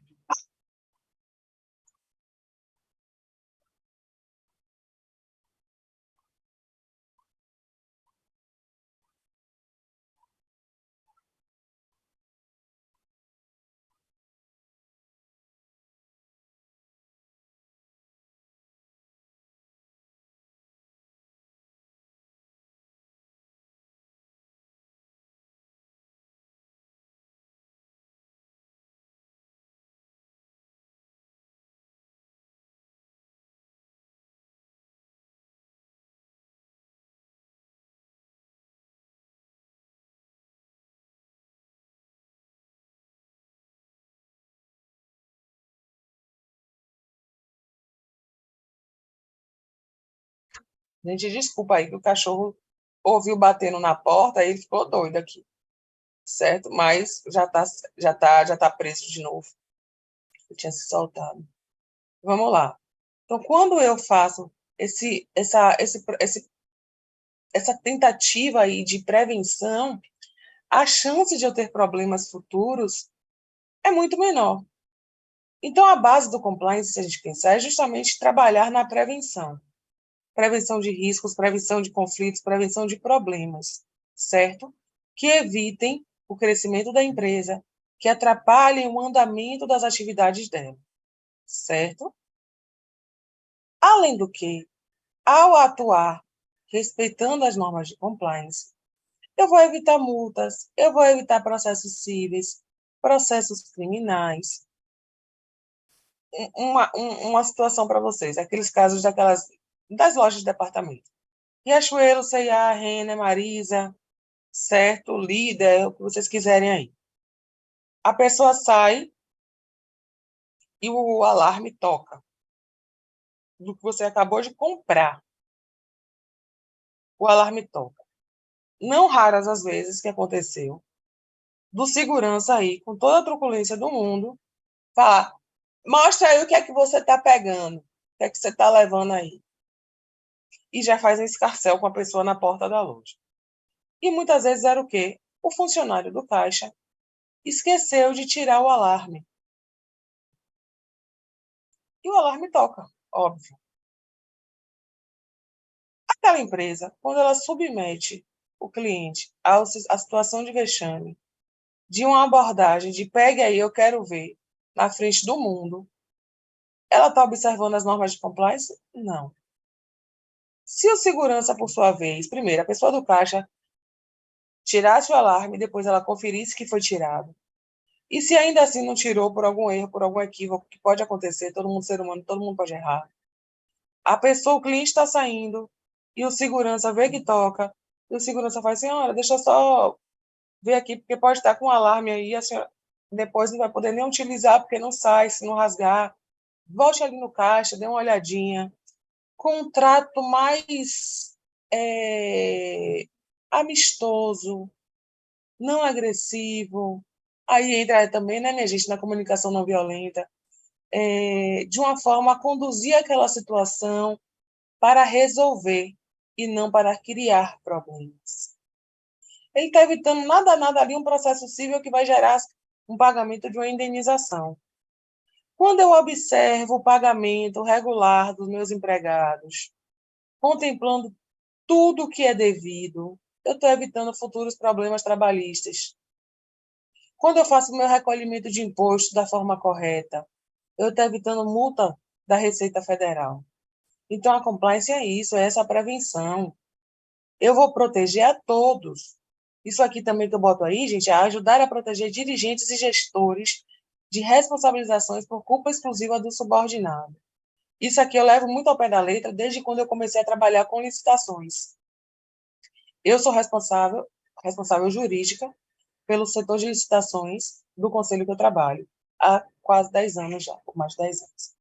Certo? E eu sempre falo isso. Quando eu exijo, quando eu digo não, por exemplo, a uma aquisição de alguma coisa de forma que não seja pelo processo licitatório, ou que houver algum tipo de contratação, ou que no meu parecer eu digo não, não vai fazer assim, não é pensando em mim, não é sendo chata, somente chata, porque a gente passa por isso. Quem trabalha com licitação é o ser humano mais chato do universo. O gestor tem pavor a você. Diz assim, ai, meu Deus, só diz não. Que pessoa chata. E eu sempre deixo muito claro isso. Eu estou protegendo você mesmo, diretor. Eu estou protegendo você, gestor. Eu estou protegendo a empresa. E se eu não seguir tudo direitinho? Vai dar B.O., principalmente em licitação. Uma hora a casa cai. E vai cair para mim? Somente não. Vai cair para o gestor, vai cair para o órgão, vai cair para o ente. Então, a importância da compliance também vem disso, da proteção da empresa e da proteção dos próprios diretores, dos gestores, porque eles estão em um grau superior, e isso também vai perpassar por eles, certo? Afeta também a questão da compliance e a questão da imagem da instituição.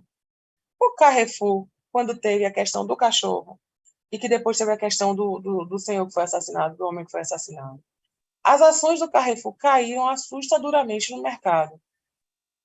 Por quê? Porque ninguém queria comprar ações de uma empresa que tinha aquele tipo de imagem. Hoje em dia já esqueceu, como foi Paulo falou, né? Tudo se esquece. O pessoal esqueceu e a Carrefour já voltou a crescer na bolsa aí. Mas, percebam, quando um avião cai, o avião da Air France, que caiu, por exemplo, as ações da Air France, na época, despencaram, porque sabia-se que ali viria altas indenizações. Além de tudo, foi um erro, possivelmente um problema na aeronave. Quem quer estar atrelado a isso? Petrobras, na época do escândalo todo envolvendo a Petrobras. As ações da Petrobras baixaram assustadoramente. Tinha gente dizendo o seguinte, eu vou comprar agora, porque não é possível que não suba mais, não vai acabar a Petrobras. Né? Então, vamos embora comprar agora a ação, porque uma hora ou outra vai subir. E aí muita gente comprou essas ações, certo? Em baixa, para poder revender quando estivesse em alta, né? Mas, por quê? Porque naquele momento a imagem da empresa estava arranhada, certo? Por quê? Porque houve desvio de dinheiro, houve casos de corrupção, ferimento total às regras de compliance aí, certo? E que ensejaram esse problema na imagem da empresa, certo?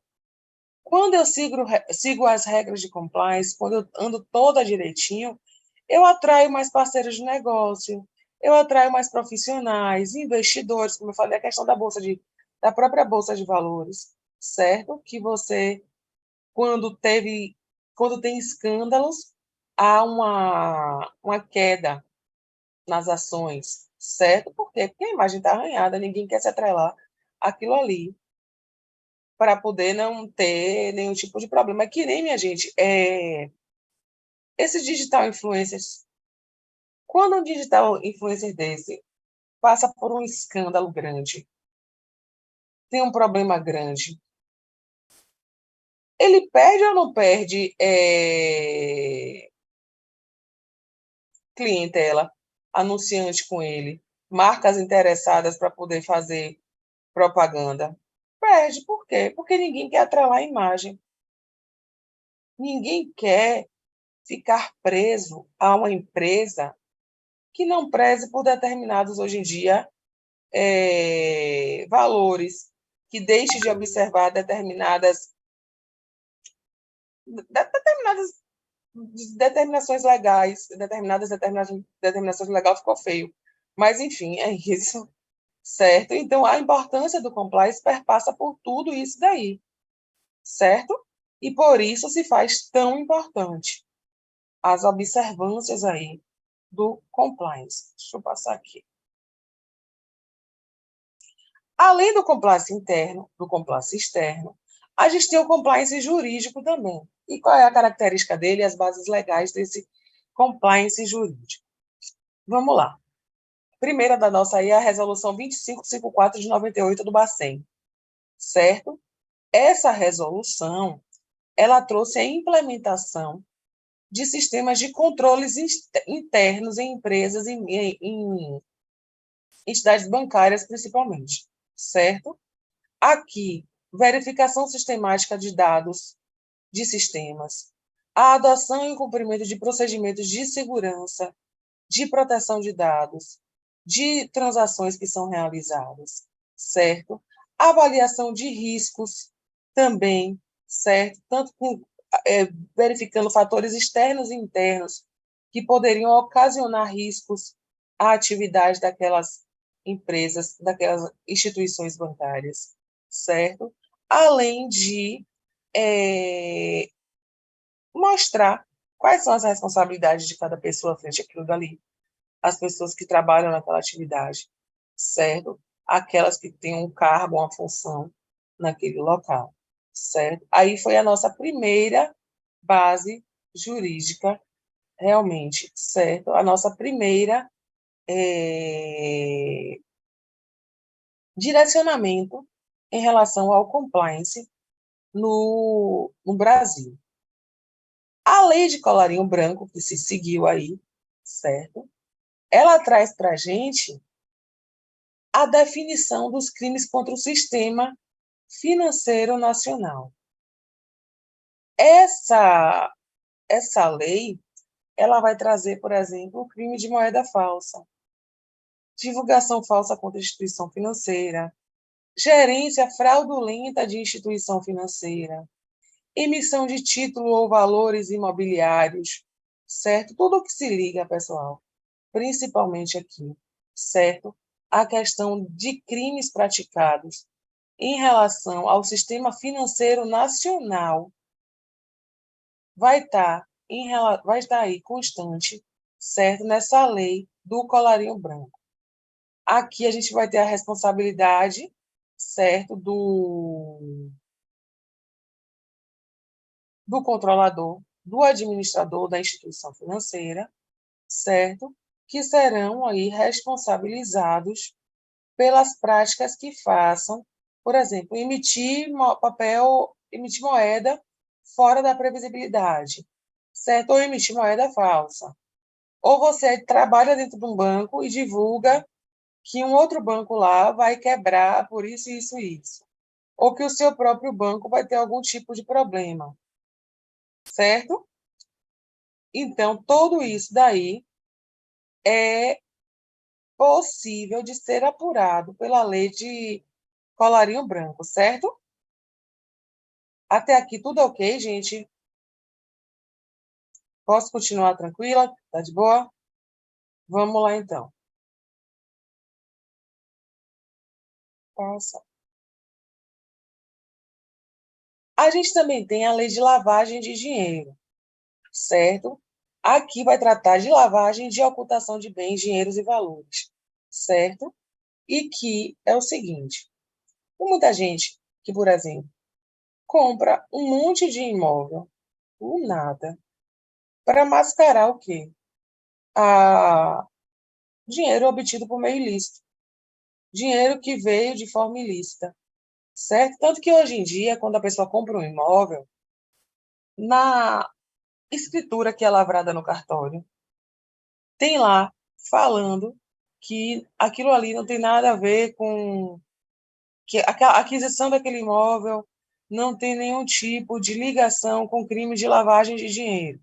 E você assina, comprovando, atestando que aquilo ali não tem nada a ver. Posteriormente pode ser checado e pode. Pergunta também se você tem envolvimento com terrorismo.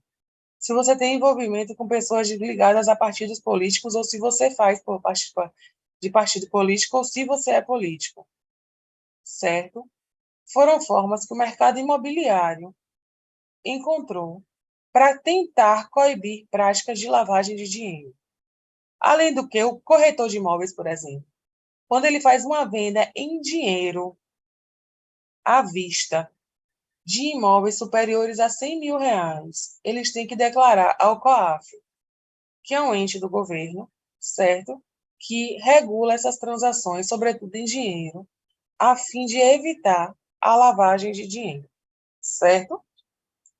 Quando é verificada a prática da lavagem de dinheiro, existem diversas penalidades que podem ser atribuídas, inclusive o perdimento de bens da pessoa que fez a lavagem, até a proibição de manutenção do cargo. Ela pode vir a perder o cargo, certo?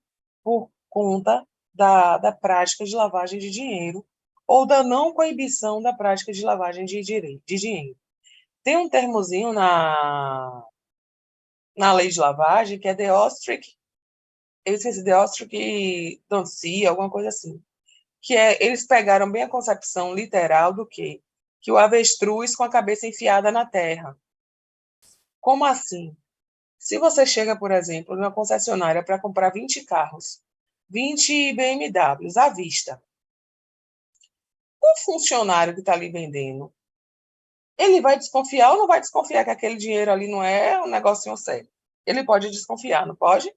Mas ele fecha os olhos para aquilo e ele vende o carro. É que nem um avestruz quando enfia a cabeça na terra.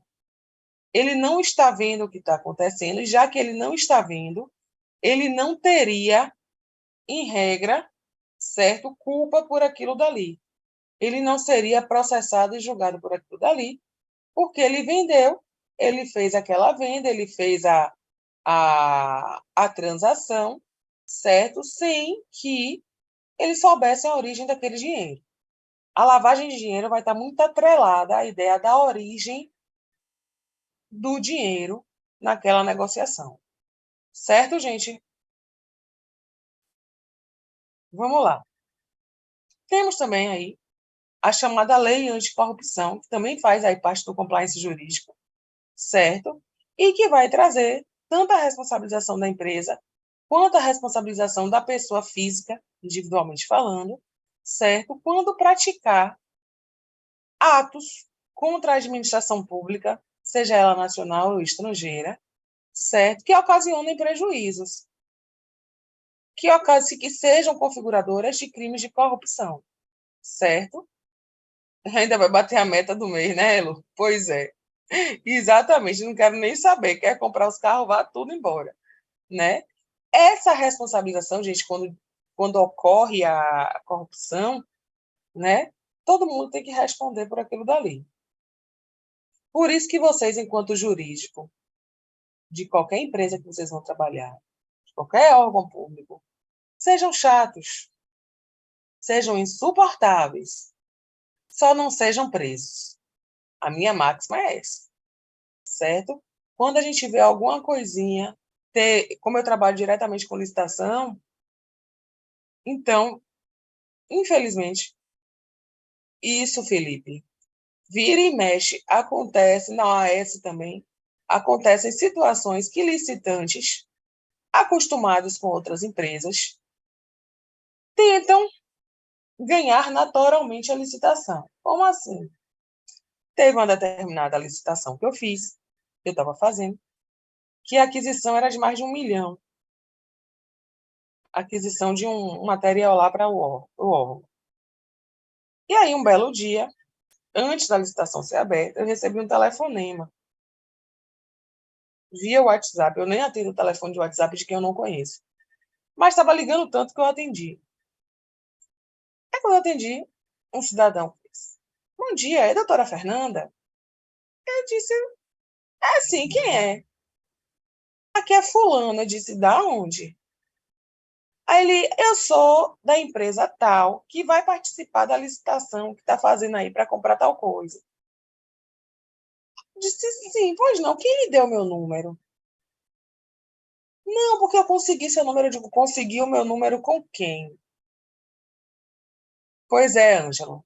Ele conseguiu meu número. E ele veio me oferecer um percentual, 3%, salvo engano, da,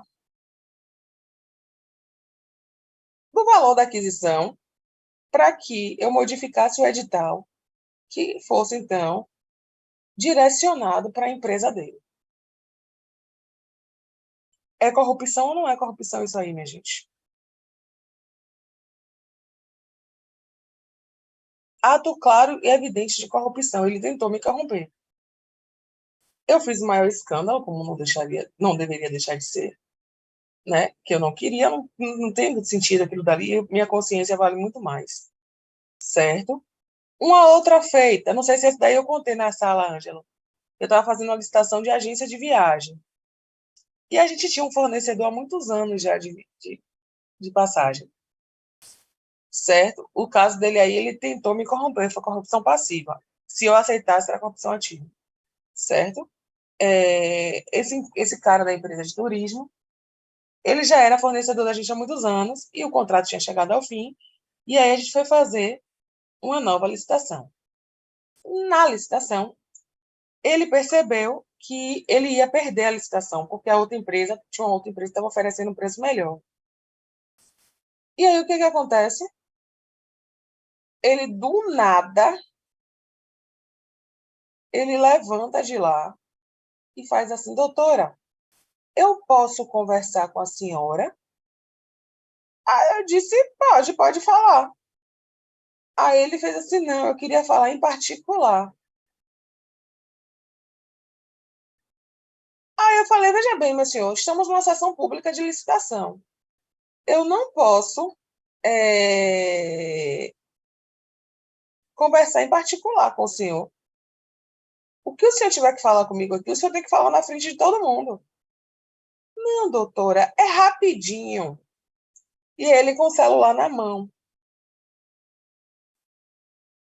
Eu fiz, não vou falar com ninguém no celular, não, meu senhor. Ele, não, mas é rapidinho. É só que o dono da empresa que quer falar com a senhora. Aí eu fiz, me dê aqui o celular. Peguei o celular, minha gente. Botei em cima da mesa, que eu estava lá na frente, né, da licitação. Botei no Viva Voz e falei, pode falar, como se ele estivesse falando comigo sozinho. Aí ele começou a falar. Sabe o que é, doutor? É o seguinte, não tem como a senhora dar um jeitinho aí da gente ganhar essa licitação, não, e aí a gente vê como é que faz, não sei o quê, não sei o quê. E eu deixando ele falar. E que isso, a gente já é parceiro aí, eu já presto serviço para vocês há um tempo, não queria perder esse contrato, vocês já me conhecem também, para vocês é bom permanecer com a empresa que vocês já conheçam, que pererê, que pererê, um monte de historinha. Quando eu deixei ele falar, isso o representante da empresa que tinha me dado o celular já estava quase infartando, porque estava todo mundo ouvindo. Aí deixei ele falar bastante, depois eu fiz assim, o senhor está falando para todo mundo ouvir aqui, porque o telefone está no Viva Voz. O senhor quer continuar com a sua proposta ou o senhor vai pedir desculpa e parar? Ele ficou mudo, primeiro no telefone. Depois, não, me desculpe, foi um mal entendido. Eu disse, não foi um mal entendido. Todo mundo aqui ouviu o que o senhor queria falar. Por favor, eu lhe peço que em nenhuma outra oportunidade o senhor faça nenhum tipo de proposta como essa. Nem tente nada como isso, porque aqui o senhor não vai conseguir. E desliguei. Obviamente, né? O, o representante da empresa pegou as coisinhas dele e se picou e foi embora. Não permaneceu lá, né? Para poder não passar vergonha pior com aquilo que estava acontecendo, certo? Então, assim, acontece muito, minha gente, certo? Então, a lei anticorrupção ela é extremamente necessária, justamente por todos esses casos que podem existir, certo? E aí foram 2 casos assim que aconteceram, mas já aconteceu muito mais. doutora, passe lá na empresa que a gente vai te pagar uma viagem. Eu digo, eu não preciso de viagem, pode deixar. Quando eu quero viajar, eu compro. Eu dou logo essas respostas atravessadas. Um dia desse eu cheguei e encontrei uma garrafa de um vinho lá na minha sala. Eu perguntei, que vinho é esse aqui? Quem foi que deixou esse vinho aqui? Ah, doutora, foi fulano de tal, da empresa tal. Aí eu disse, por que ele deixou esse vinho aqui? Não, ele disse que era um presente para a senhora. O homem estava participando da licitação, me deixa um presente. Eu disse, pega, pega de volta. Quer esse vinho aqui, não. Doutora, a senhora vai devolver esse vinho. Esse vinho é bom. Eu digo, eu não posso aceitar. Eu dei o vinho. Liguei para ele e fiz, olha, é o seguinte, eu não posso aceitar o vinho que o senhor mandou, certo? Porque o senhor está participando da licitação. Entendeu? Então, assim, aqui na empresa a gente não aceita nenhum tipo de presente de licitante. Então, eu queria ele devolver o vinho. Aí ele fez, mas eu já vai ver o cara de outro estado, veio aqui e trouxe esse vinho. Veio conhecer, fazer a vistoria da empresa, onde seria prestado o serviço, e trouxe esse danado desse vinho. Aí eu falei, então eu vou dar o vinho de presente, eu não vou ficar com vinho. E dei o vinho. Um funcionário lá de outro cargo da empresa, dei, fiz, olha, toma aqui, não é meu, não quero, não levo para minha casa. Então, assim, a lei de anticorrupção serve muito para isso, entendeu, gente? Então, é de muita importância que a gente observe ela, né? Porque enseja a punição criminal e também enseja a punição administrativa e responsabilização judicial, certo? Cível, para fins de devolução do dinheiro. Beleza? E, por fim, nós temos... Mas aí não é corrupção, não, Paulo. Eu não vou te dar nota alta, óbvio que não. Pode me dar chocolate. Ainda temos também a Lei Geral de Proteção de Dados, certo, minha gente? Que é o que eu disse a vocês lá no início da aula, que essa lei ela vai trazer para a gente a questão do tratamento de dados pessoais nos meios digitais, certo? Por empresas, por entes públicos, certo? Então, a gente tem que observar diversas diretrizes, certo? Na aplicação da LGPD. Por exemplo, eu tenho que ter um operador da LGPD no ente, certo? Que vai verificar se está sendo tudo cumprido, que é o DPO, como eles chamam, na lei, certo? Que é o diretor de operacionalização dessa lei. E ele vai verificar se está tudo, de fato, sendo cumprido. Se no e-mail, percebam, vocês vão começar a verificar isso. Quando vocês recebem um e-mail, da Unifax que seja, ou de uma empresa pública, ou de alguma empresa grande, tem lá dizendo assim, que em caso de vazamento de dados, pererê, pererê, não se responsabiliza porque está dando efetivo tratamento, pererê, pererê, pererê. Tem a identificação de quem está te mandando aquilo dali. Quando você vai fazer um cadastro em um site, em alguma coisa, você se responsabiliza pelos dados que estão sendo lançados. E a empresa se responsabiliza também pelos dados que estão recebendo de vocês, certo?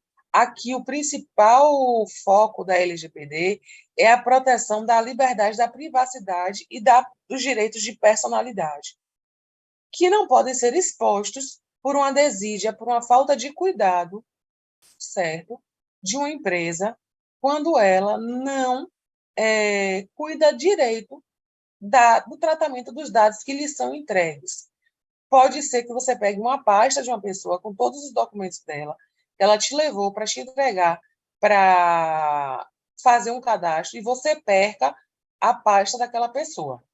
Se você perdeu aquela pasta daquela pessoa, certo?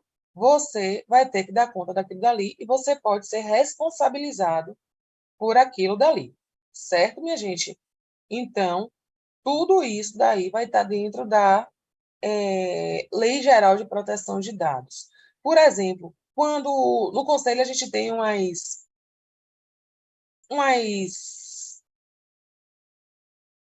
parcerias, certo, para concessão de desconto, como a própria OAB tem. A OAB tem em relação a CAAB, não é nem a OAB diretamente que faz, mas tem, certo? E o que acontece? Para você ganhar o desconto, você tem que dar seu CPF. E existiu uma confusão muito grande justamente por conta disso. Porque, ao dar seu CPF, é seu mundo ali. A pessoa abre uma empresa no seu nome, certo? A pessoa faz miséria, na verdade, né, minha gente? Com o seu nome, usando o seu CPF. E aí veio a grande questão de que você não poderia, então, firmar parceria informando o CPF dos seus inscritos, porque você estaria devassando os dados, certo? Em relação à farmácia, foi justamente essa questão aí. Tanto que a gente não deu, e aí não conseguia avançar sobre isso, sobre essa parceria, porque a gente não queria dar o CPF por conta da Lei Geral de Proteção de Dados. Foi lá a confusão que a gente depois conseguiu que fizesse pelo número de inscrição da pessoa junto ao conselho, certo? Porque aí, pelo mero número da pessoa, não conseguia. Se você chegar lá e dizer, número tal, você não consegue identificar a pessoa, onde ela mora, os dados sensíveis dela. Fez através do número de inscrição, porque o número de CPF a gente não poderia, entre aspas, aqui negociar, certo? Então, a proteção de dados, ela é imposta, não é só a empresa pública, certo? As empresas particulares também. Quando você vai fazer um tratamento médico, por exemplo, que você dá lá todos os seus dados na recepção, eles têm o dever legal, pela Lei Geral de Proteção de Dados, de proteger aqueles dados que são dados a ele contra qualquer tipo de vazamento, contra qualquer tipo de acesso por pessoas que possam prejudicar e que não tenham autorização. Certo, gente? De boa em relação à compliance, tudo ok?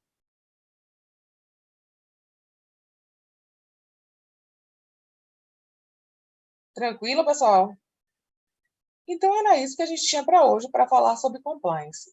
Nossa prova vai até aqui, até compliance, certo? Na semana que vem, a gente vai fazer a revisão, tá bom? Vai ser um dia só de revisão para a gente, em relação... Uai, o que foi isso que eu fiz aqui? Para a nossa prova, para que vocês vão tranquilos fazer a prova. Obrigada pela participação de vocês, obrigada pela aula. Se Deus quiser, a gente se vê na próxima semana, né? De segunda nem vou ver meus meninos aqui de Salvador, né? Porque é feriado, graças a Deus, né? Falar baixinho para ninguém nem ouvir, graças a Deus, né? Que a segunda é feriado. Que bom, Flávia, né? A gente comemora, minha gente, feriado, a gente fala assim, oh, meu Deus, que pena que vai ser feriado, né? Mas torcendo que vem, eu vou dar aula de revisão, Ângela,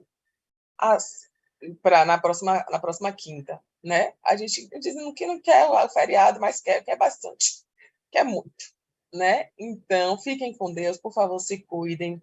Ontem a gente teve uma notícia muito triste de uma aluna da Unifax que faleceu, né? Acho que a maioria de vocês soube aí, uma aluna do curso de medicina. Fiquei arrasada quando eu soube disso ontem. Não era minha aluna nem nada, mas uma jovem, que perdeu a vida aí, né? Infelizmente. Então, por favor, se cuidem. Eu não aguento perder nenhum aluno, não. Eu vou ficar muito triste, vou ficar muito arrasada. Então, pelo amor de Jesus Cristo, se cuidem, tá? Vocês estão nas minhas orações todos os dias,